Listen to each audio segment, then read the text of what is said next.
All right, shake it out, loosen up a little bit. This is the Gun Talk After Show. Sometimes it's funny, sometimes it's serious, but it's always worth it to hang around for the after show.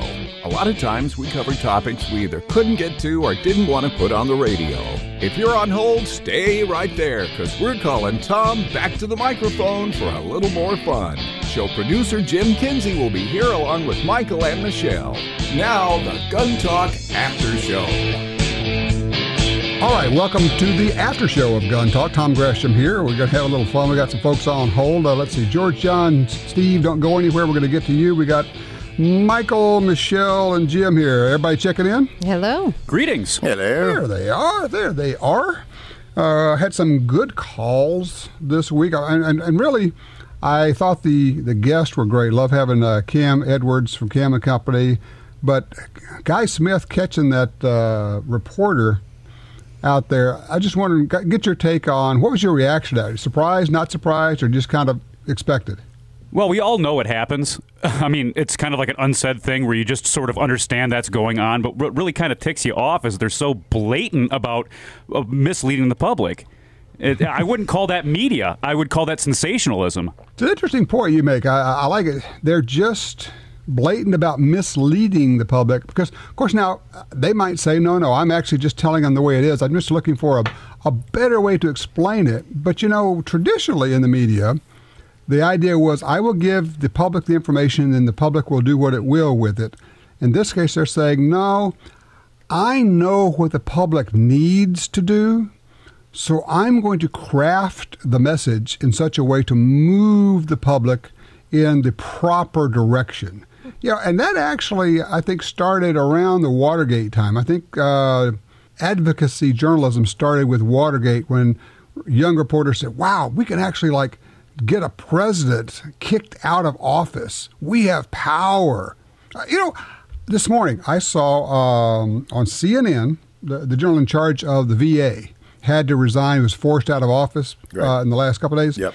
And CNN was interviewing one of its reporters who they said was responsible for doing this. And they were basically taking a victory lap of, look what we were able to do. We were the media, and we got this guy kicked out of office. Isn't that cool? Another thing about that story that's not entirely true, too, is he was due for retirement before all this even went down. So the media says, I believe. Yeah. So basically they're saying, oh, yeah, we did good. We got rid of the problem, but he was due to retire anyway. So, I mean, okay. It's part of the media is now a whole look at me. The story is us. How many times will you actually see them talking about other reporters, talking about themselves? We were the first ones. I've been doing something interesting, guys. And when you watch TV, you may not be as aware of it, but on Sirius Radio, I listen to Fox News or CNN, the television shows. And what I have found is I will bet that somewhere in the neighborhood of 20 to 25% of the time for the show is spent promoting what's coming up and not actually giving you any information. Coming up, and I mean, it's like huge coming up deals. It's just amazing to me. So you're really not getting a lot of the information. Tell you what, let's do this. I know that Steve's been on hold for a while out of Terry, Mississippi. He's on line 2. I want to get him in here. Hey, Steve, how you doing? Oh, I'm pretty good. I was just calling about dropping a firearm. I don't think that's a good, safe maneuver in today's climate. You're talking about, I mentioned that if the police are there, if you had to shoot somebody and you've got the gun and they're telling you to drop the gun, here's the deal. You're in a very unsafe situation. You've got somebody who is primed and ready to shoot you if you don't do what he or she says. No, No? What I'm saying is you have settled the situation. The police are arriving at end of situation, and they're telling you, as the defender, drop your weapon. Just drop it. That's a bad idea, because if it goes off, guess who gets shot? It's a bad idea, but on the same token, today's pistols, by and large, will not go off if you drop them. And if you don't drop it, they'll drop you. Right. Well, that's the thing. If you don't drop it, you're going to get shot. ideally, you settle the situation. The police are still liable to be a couple of minutes away. Set it on the ground, lean against the car, and put your foot on the barrel. That would be a good option. And stay kneel down where it's accessible until the police arrive, and then just stand up. And if the situation allows that, I think that's a very good way to go. The problem is you don't know if all the bad guys are taken care of. You don't know if this bad guy's going to get back up. You don't know if there are other people around. So I don't know. And also it depends on, we can sit here and game this thing forever of, well, this is what's going to happen. It's going to take them 2 minutes. But what if it turns out that there was a police officer 20 feet behind you when you shot this guy? You've got the gun out on him, and he says, drop the gun. Well, if the police officer says drop the weapon, I would tend not to, because there's too many old firearms that will go off. I don't carry an old firearm that'll go off. I carry a new firearm that won't go off. Look, I'm agreeing with you, Steve. I understand what you're saying, that dropping a gun is never a good idea, except that I know that police are badly trained, poorly trained, don't requalify very often, generally don't know what they're doing in these situations, many of them, and the good cops will agree with me on this. And there's a really, really, really good chance they're going to shoot you if you don't do what they say immediately. And so I would rather risk dropping a gun. And, look, you can put one hand up and put the other, reach down with the gun, put it down. Maybe that's good enough. Maybe it's not. I don't know. I'm just saying that you've got to get rid of this gun. And I'm with you. Ideally, you would have that taken care of before they get there. But if a police officer says drop the gun, I'm going to try to get rid of it as fast as I can, one way or the other. That's just what I'm going to do. Listen, I appreciate the call, sir. Jim, what do you think? 100% agree. I mean, it's, do you throw it on the ground? No. No. I mean, you got to realize that they're going to be stoked with adrenaline. They're here. There's a shooting. They're coming in pumped up, not necessarily wanting to shoot, but being prepared and probably not. Some of them want to shoot. Well, yeah. I'm trying to generalize, I guess. I know. But they're stoked up. It's not just another textbook mall shooting. Yeah, okay. Yeah, we'll get there in a second. I mean, they're stoked. With modern firearms, like we did discuss, the chances of it discharging, I wouldn't want to call it accidentally, but by hitting the ground, are very, very slim. And another thing, if you're carrying, and let's say you lose control of your firearm, it falls out of your holster or whatnot, don't try grabbing it while it's falling. That's a great way to shoot yourself or somebody else. Absolutely. Let it hit the darn ground. Yeah, we go over that when we're doing concealed carry classes and all, and say, look, here's the deal. You're drawing your gun, and it's hot, it's sweaty. We're down here in Louisiana, it's, humid. If the gun slips out of your hand, let it go. And we actually will take a blue gun and drop it a number of times on the ground, and then we have somebody try to catch it. And it's amazing how often when you try to catch it, the barrel will be pointing at some part of you when you catch it. And your fingers in the trigger. That's what I was just going to say. Yeah. I was working on a truck the other day, and I had my concealed carry holster on. And when I got up and I went back under the truck a couple minutes later after retrieving a tool, guess what? There the firearm was laying there on the ground.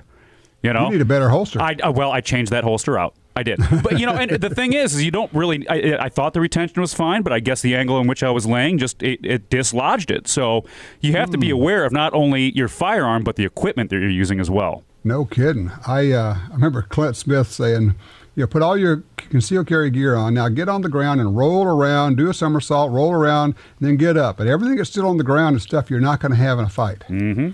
Because the chances are the fight's going to start with you getting knocked down to the ground. That's how you will know you're in a fight. Food for thought. Yep.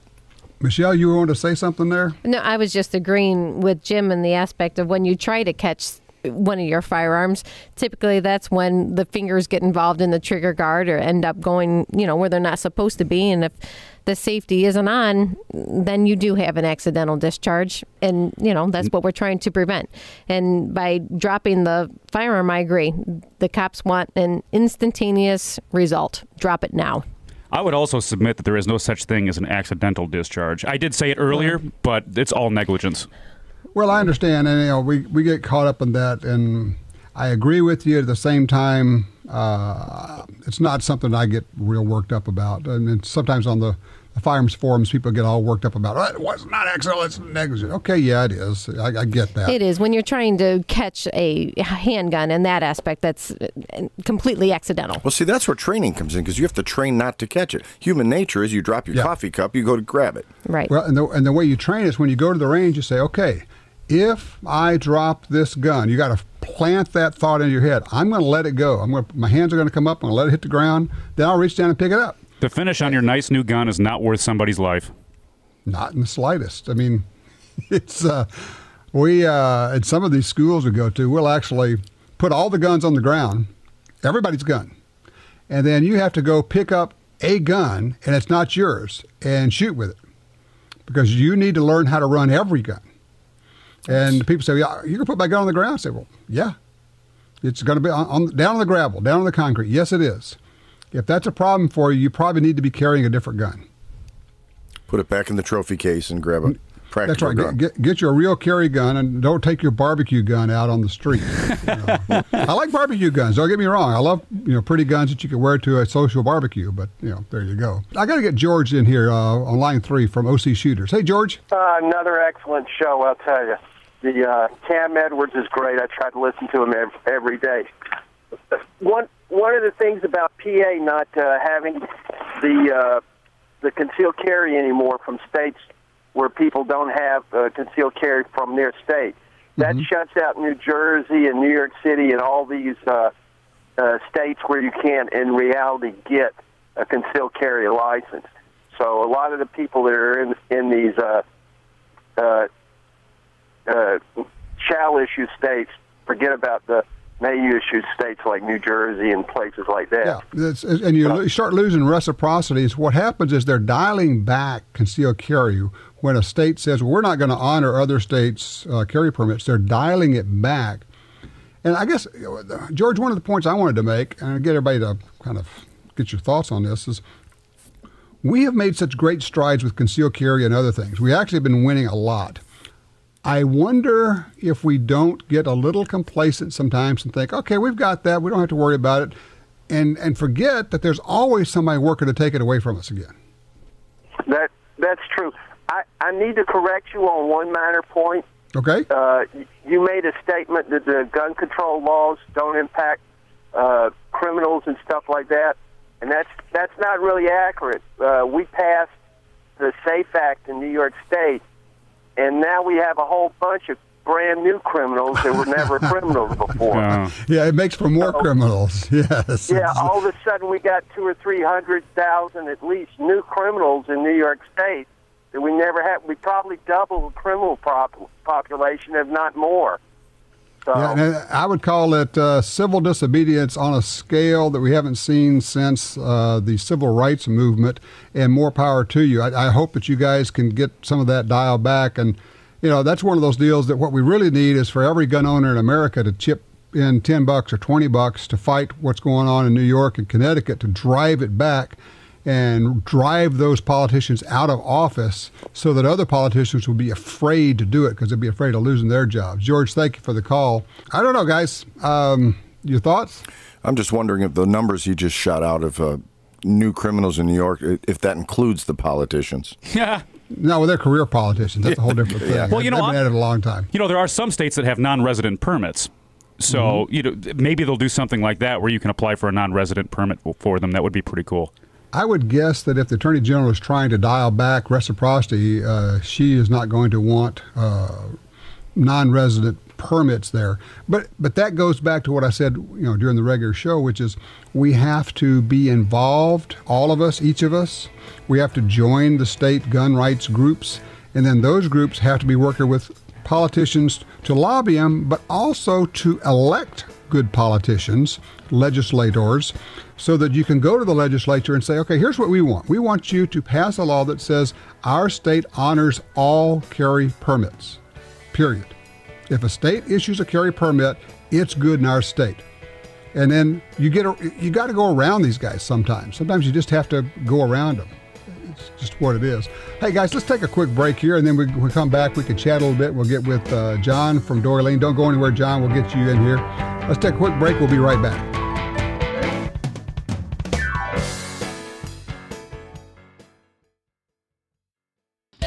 The XDM 3.8 Compact from Springfield Armory is 2 guns in 1.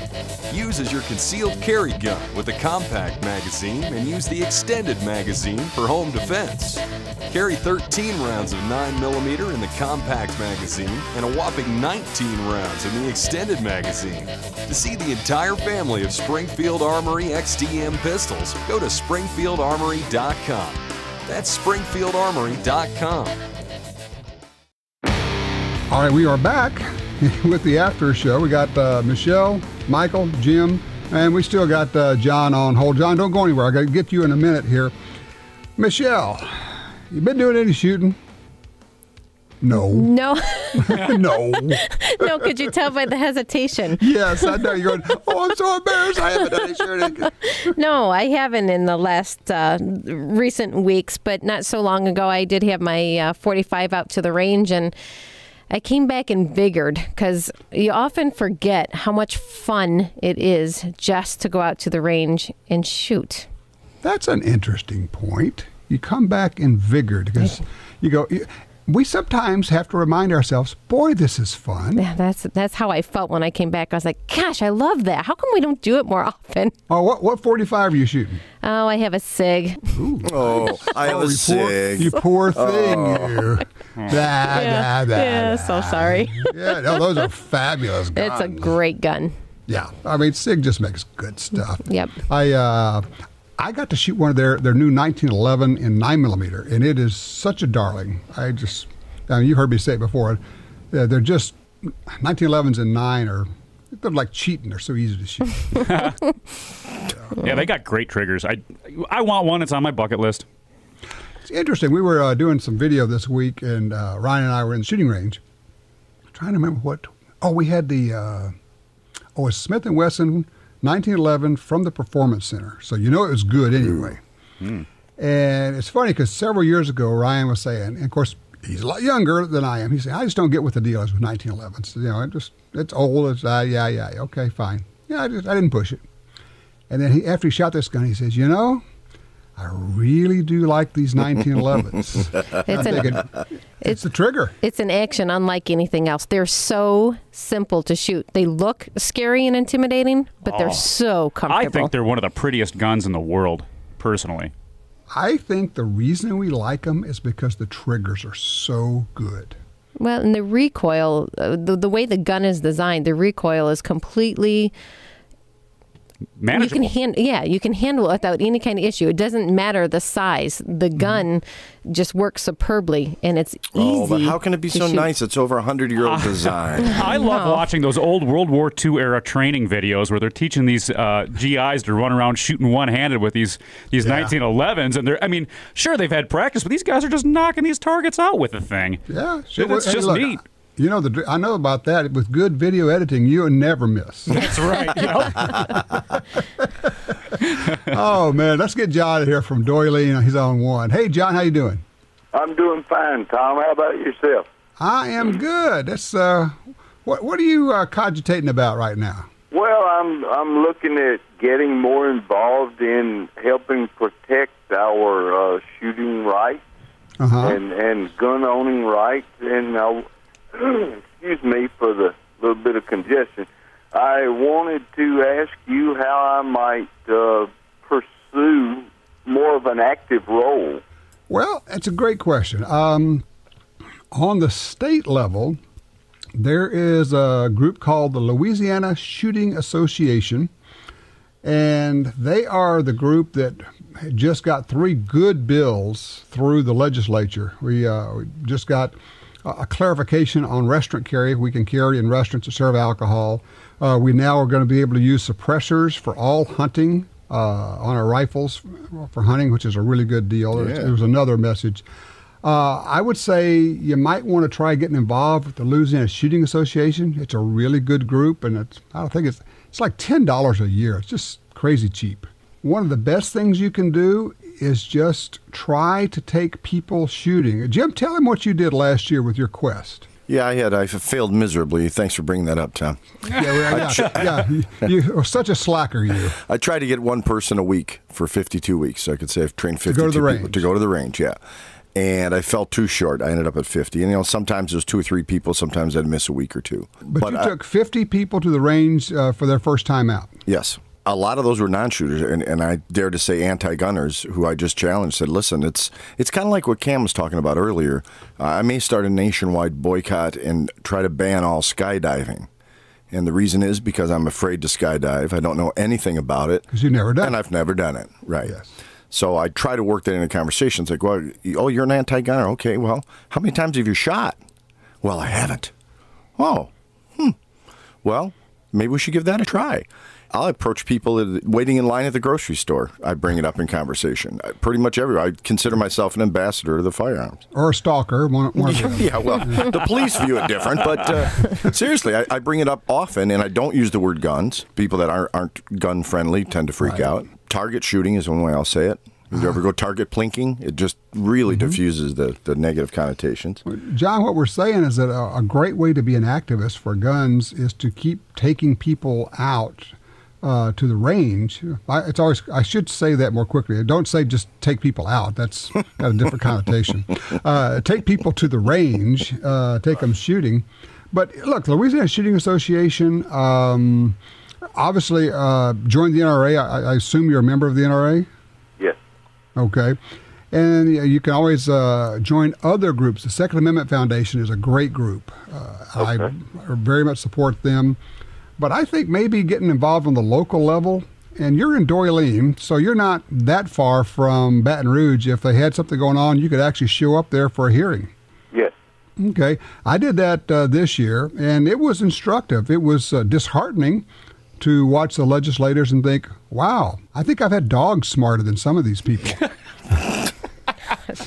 But, there it is. And you actually get to see the sausage being made. But, I always say, who gets to make the rules? Real simple. The people who show up. If you don't show up, other people will make the rules. So I would say get involved that way and see how that goes for you. Look, I applaud you for asking, for wanting to get involved, and I would encourage you to follow through and do it. We all need to do that. One other thing.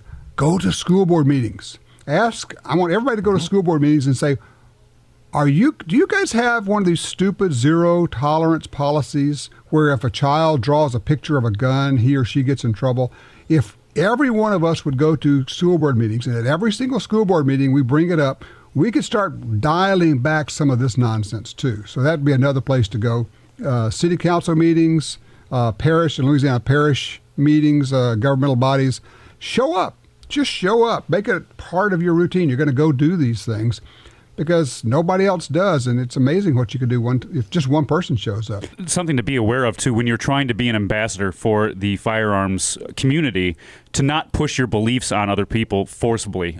For instance, this open carry stuff that's been going on in some of these restaurants, making someone uncomfortable to prove a point does not prove your point, but it actually does the exact opposite. Like Jim said, too, not use the word gun, maybe not use the word weapon, and everything that you do, make it a very positive experience. My wife plays bridge with a bunch of ladies, and they're in their 60s, 70s, and there's some ladies in their 80s playing bridge, and they're pretty sharp people. But anytime she brings up the subject of guns, Michelle, they all say, I'd like to go out. I would take a class. I would like to go do that. It's amazing how many of them would like to go out. And shame on us, we have not put together a class for these ladies yet. Oh, yeah, it's the perfect opportunity to take advantage of that. And, Tom, in my circle of friends, I do have to tell you that they would go and they would watch us from afar shoot. Mm-hmm. They did not want to participate. That's fine. Sure. You don't want to participate. It's not for everybody. Yeah. Right, it's not. And then noise is a lot, and, just it's like watching somebody hammer a nail. You blink and you have that reaction. Right. But, when they decide, and believe it or not, things change in their life. And there comes a point in time when they get around to, I really think I'd like to try it. What do you recommend? And that's happened just recently with a good friend of mine. And she's gone out and she's like, I think I'm going to go back. And it was as simple as putting something in her hand like a .22. Yeah. Something easy, smooth, educational. What happened in her life? Something happened to get her to change? Well, nothing happened as far as a criminal aspect goes. Okay. It was just maybe more of a curiosity because some other friends that have joined her circle began talking about it. And where she was not anti-gun, she just didn't want to have one in her house, to now, okay, well, a little more open, as more and more people talk about it and it becomes a comfortable couch conversation. Those opinions can change, and we need to take advantage of that in a soothing way and not to get them involved with the gun that's so hardcore it's going to scare them before they even enter. So, the 22s are great ways to be able to do that. Even air guns, if you can get somebody started with an air gun and then move them to a 22, whatever it takes. The other thing is, especially if you're going to be shooting in an indoor range, I have come to believe that it is vital to have people use double ear protection, plugs and muffs at an indoor range because it's loud. Yeah, that's... Pardon? Agreed. Yeah. I mean, and I use pretty good ear muffs, and it's loud for me, and I've gone to double muffs or plugs and muffs in indoor ranges just because it's... And also, when you wear shooting glasses, you don't get a good seal around the shooting muffs, so it lets that noise in, so plugs and muffs really work well. Well, plus you're a drummer, Tom, so you probably haven't had hearing for the past 30 years anyway, have you? No, but it's okay. It's I just pretend I know what people are saying, and they think that I'm in. I don't know if it's an upcoming trend or what, but when we're teaching classes, 60 to 65% of the classes are female. Awesome. And a good majority of those females are above 55. Yes. So awesome. I think I'm seeing it more and more often. I'm seeing it especially with parents and teachers whose kids have left the house because they're 18 or whatnot, and maybe they don't have a husband in the situation anymore. They want to be responsible. And they go, we do ladies' clinics, so it's all ladies. We have nights of those, and then we just do our general classes. It's just amazing to me, the outpouring of women that have never shot a gun before that are so interested. I've only had one out of all the years that I've been doing this leave because she couldn't handle it. Right. Well, that's not bad. There's one other thing I was going to mention on this hearing deal. I also have come to believe that it's important and really helpful to have electronic muffs. Yep. Yeah, I was going to say the same thing. Yes. Yeah. You guys have had the same experience I have, where people, if they can't hear you, it is disconcerting. I don't know what's going on. I'm already a little bit worried, and now I don't know what you're saying to me. If you have these electronic muffs and they amplify, they can hear you, but it still protects their hearing. They're fantastic, and they're relatively inexpensive, especially if somebody wants to get some for the first time. $30 or $40. Yeah, technology has definitely changed that, and obviously you get better quality with the higher price ones. But we wear them, and they are great because it is a sound. It obviously the ambience and everything with the earmuffs, and absolutely it changes the whole. I want to say feel on the range, if you will. And it doesn't matter if it's indoors or outdoors, because a lot of people neglect to wear them outdoors, and you get that ringing in your ear just as bad as you do when you're inside. Something else we failed to mention is from the instructor's perspective, you're not yelling at people. Right. I said, try that. You don't have to, that's all gone. I think they're a must-have for an instructor. I think that they're a safety issue. I just bought a whole box full. I bought about $500 worth of electronic muffs a couple of weeks ago because I found that when we were at the range working with our TV crews, they're wearing muffs it drives them nuts because we're saying you got to wear glasses and muffs, and the camera guys hate to wear the glasses, but we're always having to tell them you have to do this. But what I found was that they didn't hear us when we're talking to them because I'm wearing electronic muffs, so I can hear everything. And they're wearing regular muffs, so I'm speaking at a regular low level. Sure. And they're not getting what I'm saying. And I realize not only are we not communicating, which is not good just from a video production standpoint, but it's also not good from a safety standpoint. If they can't hear you, say, don't step over there. So I went and got everybody electronic muffs. And I think if you're going to take somebody to the range, you might want to make it part of your range kit to have an extra pair of electronic muffs. I mean, a pair of muffs costs about a box of ammo. It's not a big deal. Yes, and not even the most expensive ammo. Right. Well, Speaking of ammo, ooh, I made the big score we talked about last week. Yes. My wife made the big score. I can't take any credit for this. My wife was out of town and came across a deal on some firearms. And she made them an offer, and they said okay. And it was basically she bought $400 worth of ammo, is the way I'm looking at it, and they included 7 firearms. Well, she bought the guns, and then they said, well, we've got some ammo. It goes with it. Goes with it. Might as well have it, yeah. When you added it up, you actually had more value in the ammo than you had in the guns. Pretty close. Well, the cost of the guns, not the guns The cost themselves. of the guns, yes. Yeah, so, I mean, and everything's functioning. A couple are, I hate to use the term throwaways, a couple of them are $50 guns. It's no big deal. I call that trading stock. There you go. You sell them and you sell 3 of them and buy a different gun. The problem it brought up is that this $400 investment is going to probably cost me about $2,000. Because you're going to buy guns to fit your ammo now. No, I have to buy a bigger gun safe because I don't have room for it. And then whatever I think I need, I'm going to double it. Like we always preach, I have to actually follow through. Well, the Liberty Safe guys, they've got that special deal. If you use mine, go to their website, use my name. It'll pop up a little coupon deal, and you can get up to $250 off. Yeah, I'm going to use your name and your credit card. Yes, that's right. That's right. Well, I can tell you, the credit card's not going to help you much. Such a great deal. There you go. All right, guys. Well, look, it's fun as always. I don't know. I'm kind of circling around this whole which rifle to get.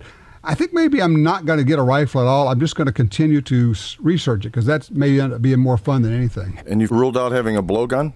I used to have a blowgun. Did you? No when way. we were kids, we got aluminum electrical conduit. You know that pipe? It's lightweight pipe.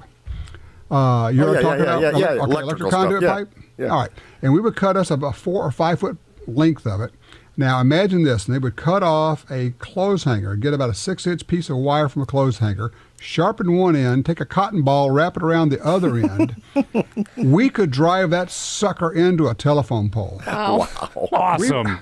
We were kids running around with blowguns, just shooting anything we could find. It's just amazing we lived through that. Honey, I think Tommy's been out shooting a blowgun. What makes you say that, dear? He's got blood all over his lips from the conduit. That's right. He looks like a porcupine, because everybody's been shooting him, all of his buddies. So, yeah, we made blowguns back then. Slingshots, blowguns, regular slings like David and Goliath. Anything we could do to propel a projectile. Potato guns.